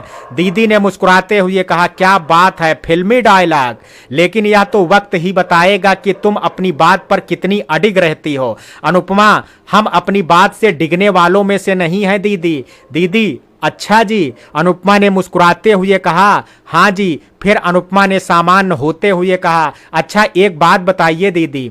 दीदी पूछो, क्या पूछना चाहती हो तुम? अनुपमा आप और जीजू अकेले रहते हैं या पूरी फैमिली के साथ? दीदी ने कहा, यह तुमने पूछा क्यों? यह हमें समझ नहीं आया। अनुपमा ने कहा, बस ऐसे ही जानने के लिए पूछ लिया, अगर आप ना बताना चाहें तो कोई बात नहीं है। दीदी ने छिपाने जैसा कुछ है ही नहीं इसमें, इसलिए बता देते हैं। हाँ हम अपनी पूरी फैमिली के साथ रहते हैं। सास ससुर हमारे बहुत अच्छे हैं। ससुर जी गवर्नमेंट जॉब करते हैं और एक ननद है, वह अभी पढ़ रही है। बस ये है हमारी छोटी सी फैमिली। अगर कुछ और जानना चाहती हैं आप तो वह भी जान सकती हैं, दीदी ने मुस्कुरा करके कहा था।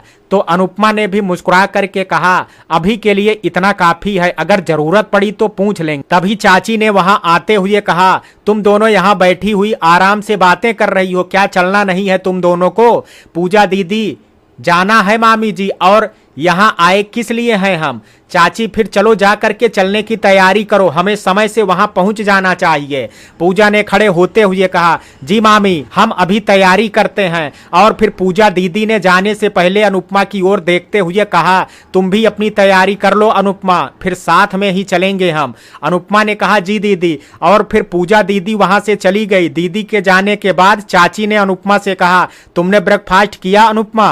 अनुपमा ने कहा, हाँ हमने तो कर ही लिया चाची जी, लेकिन आपको देख करके हमें नहीं लग रहा है कि आपने ब्रेकफास्ट किया भी है। चाची सुबह से काम ही इतना है बेटा कि फुर्सत ही नहीं मिली हमें, अब थोड़े फ्री हो गए हैं तो अभी खा लेंगे। अनुपमा ने चाची से प्यार से कहा, आप यहाँ चेयर पर बैठिए, हम आपके लिए ब्रेकफास्ट लेकर के आते हैं, पहले ब्रेकफास्ट और बाकी सब काम बाद में। चाची ने कहा, मगर अनुपमा बेटा। चाची कुछ और कह पाती इससे पहले अनुपमा ने चाची से उनका हाथ पकड़ करके बिठाते हुए कहा, हम अब आपकी कोई बात नहीं सुनेंगे, आप बैठिए, हम आपके लिए ब्रेकफास्ट लेकर के आते हैं, पहले ब्रेकफास्ट कीजिए और फिर बाकी सभी काम बाद में। तब चाची ने मुस्कुरा करके कहा, अच्छा ठीक है, जब तुम इतने प्यार से कह रही हो तो मानना ही पड़ेगा। और फिर अनुपमा एक प्लेट में चाची के लिए ब्रेकफास्ट ले आई और चाची से कहा, अब आप आराम से ब्रेकफास्ट कर लीजिए। चाची ने अनुपमा के गाल पर हाथ लगाते हुए कहा, थैंक्स बेटा, हमें तुम्हें देख करके अच्छा लगता है। अनुपमा ने मुस्कुरा करके कहा, और हमें भी चाची जी। चाची ने प्लेट अनुपमा की ओर करते हुए कहा, तुम भी खा लो अनुपमा। अनुपमा ने कहा, थैंक्स चाची जी, हम खा चुके हैं, हमने और राहुल ने साथ में ही ब्रेकफास्ट किया था। चाची ने हैरानी से कहा, राहुल ने तुम्हारे साथ ब्रेकफास्ट किया? अनुपमा ने कहा, हाँ राहुल ने हमारे साथ ही ब्रेकफास्ट किया। लेकिन आपने ऐसे क्यों कहा चाची जी? क्या राहुल हमारे साथ ब्रेकफास्ट नहीं कर सकता है? चाची ने मुस्कुरा करके कहा, हमने इसलिए कहा क्योंकि राहुल तुमसे उतना परिचित नहीं है ना अभी। अनुपमा ने कहा, अच्छा, हमें लगा पता नहीं आपने ऐसा क्यों कहा। वैसे अब हमारी और राहुल की भी दोस्ती हो गई है चाची, अच्छी बात है। हमारा राहुल जल्दी से किसी के साथ कंफर्ट नहीं होते हैं। अनुपमा ने मुस्कुरा करके कहा, श्याम जी के भाई जो हैं, श्याम जी भी तो ऐसे ही हैं। चाची, या तो तुमने सही कहा अनुपमा। अनुपमा ने फिर इधर उधर देखते हुए कहा, वैसे राहुल दिख नहीं रहा है, कहाँ है अभी? चाची ने कहा, वह सामान लेकर के गया है, जहां से मैरिज है ना वहीं गए हैं। अनुपमा ने कुछ सोचते हुए कहा, श्याम जी भी सुबह से वहीं है ना? चाची ने कहा, श्याम भैया और उनके चाचा दोनों ही सुबह से वहां हैं। अनुपमा ने चिंता जताते हुए कहा, ब्रेकफास्ट करके तो गए थे ना दोनों? चाची ने कहा, हमने बहुत कहा था पर दोनों ने ही मना कर दिया था, शायद वहां कुछ खा लिया होगा। चाची को अब ब्रेकफास्ट हो चुका था, इसलिए उन्होंने चेयर से खड़े होते हुए कहा, अच्छा अनुपमा, अब तुम भी चलने की तैयारी करो, हमें कुछ काम है, हम वहां देखते हैं। अनुपमा ने कहा, जी चाची जी। तभी अनुपमा ने कुछ सोचते हुए कहा, चाची जी, मम्मा आपके पास ही गई थी, आपको पता है वह कहाँ है अभी?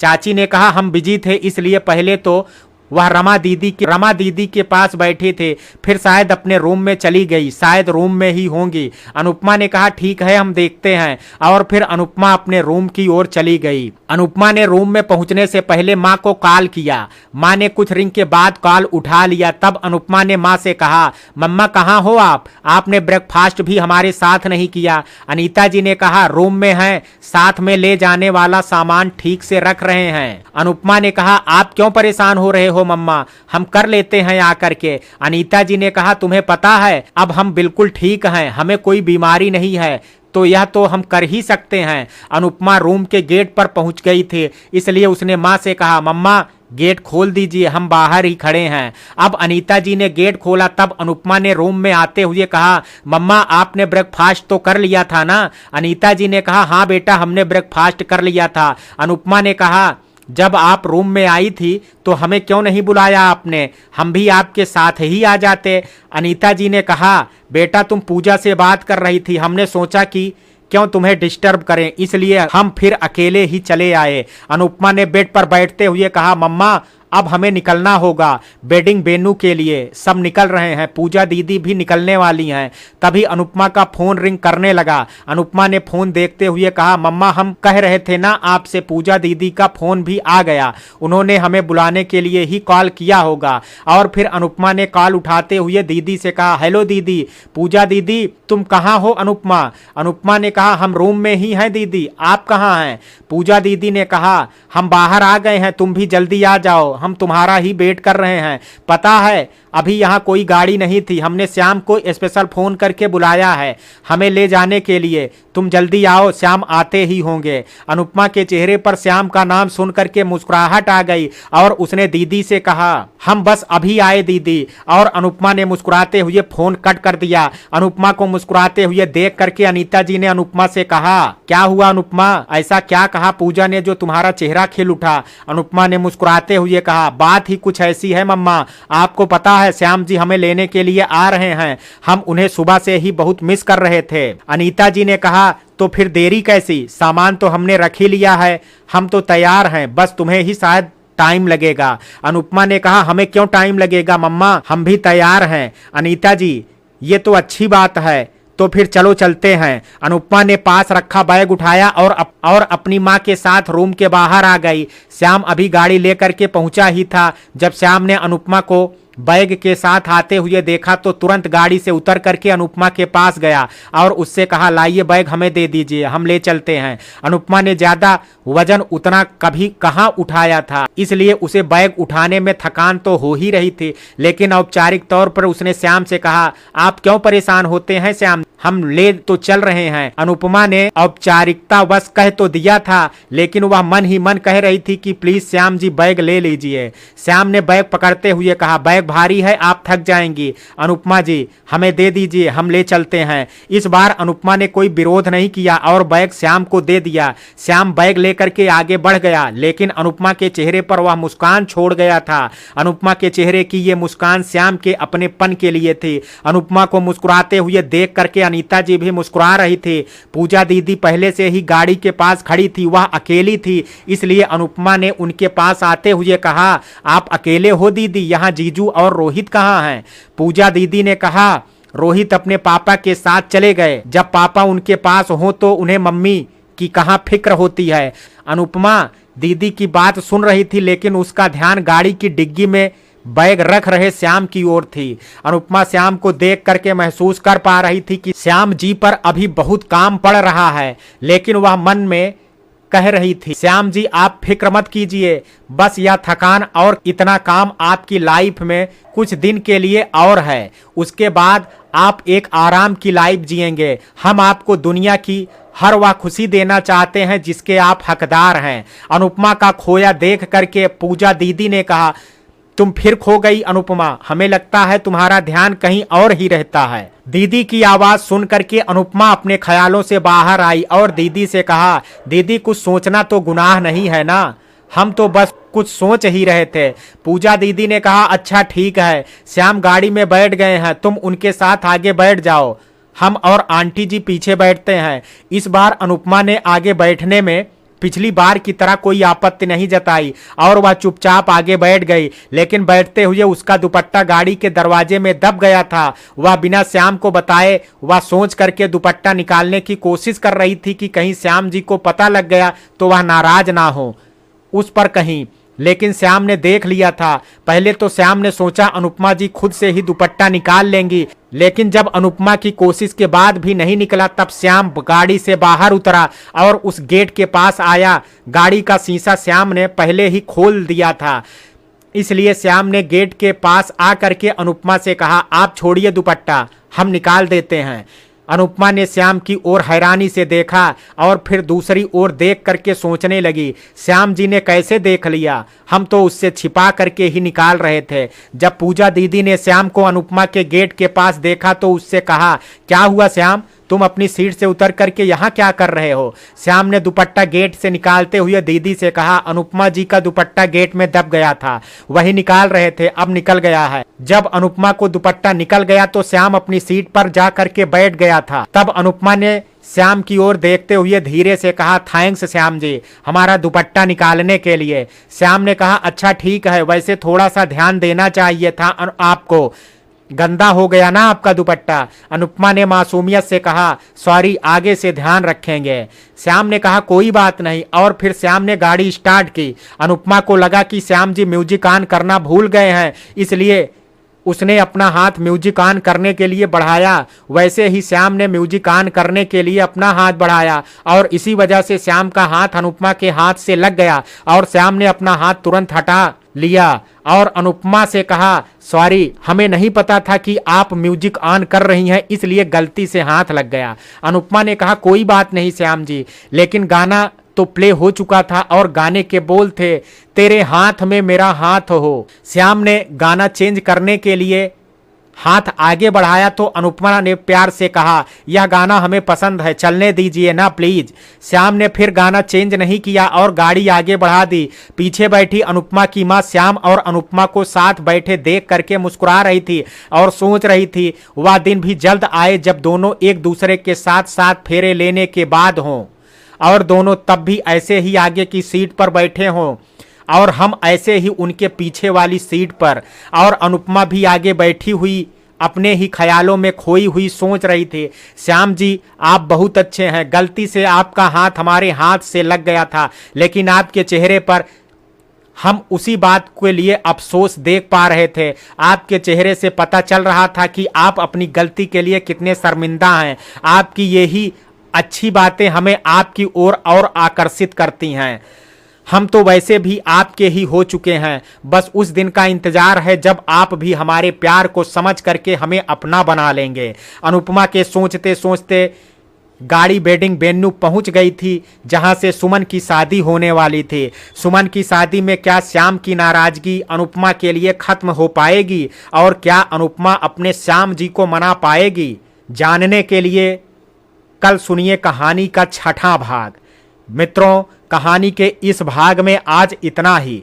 शेष कहानी कल सुनेंगे भाग 6 में। कहानी का ये भाग आपको कैसा लगा, आप अपनी राय मुझे कमेंट बॉक्स में जरूर दीजिएगा। वीडियो पसंद आया हो तो वीडियो को लाइक शेयर, अगर चैनल पर पहली बार विजिट कर रहे हो तो कृपया चैनल को सब्सक्राइब करना ना भूलें। कल मिलते हैं कहानी के शेष भाग के साथ, तब तक के लिए जय हिंद, जय भारत।